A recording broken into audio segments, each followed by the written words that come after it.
how quickly were you like, this works with Danny? Knowing that it was a little bit forced on you, Yeah. but was there a moment, like even the first time or the second episode, where you're like, oh, this is going to be awesome? It actually happened when he, as part of his contract, he said, okay, I'll do it, but you only get me for 2 weeks to shoot an entire season of the show. We shoot really fast, but only having 2 weeks is not a lot, which means we had to front load all of his stuff in the beginning. So, and he was taking a risk on us, and we said, okay, fine, great. So we got about halfway through the first week, about Wednesday, and he could see that we were like really jamming, but he was having so much fun. And he pulled me aside and he goes, I'll give you as much time as you need. Oh, that's awesome. So we then kept him for another, we wanted to still be respectful. I think we only took another week or something like that, or 2 weeks.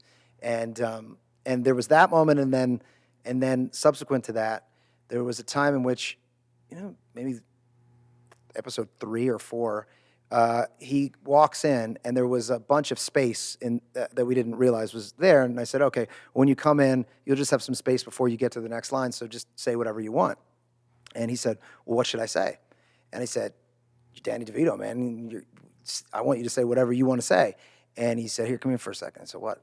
He pulls me aside and he's like, I'm here because I'm old and you're young and you know what's funny. And what I think is funny is what my generation thought was funny. But I want to speak to your generation.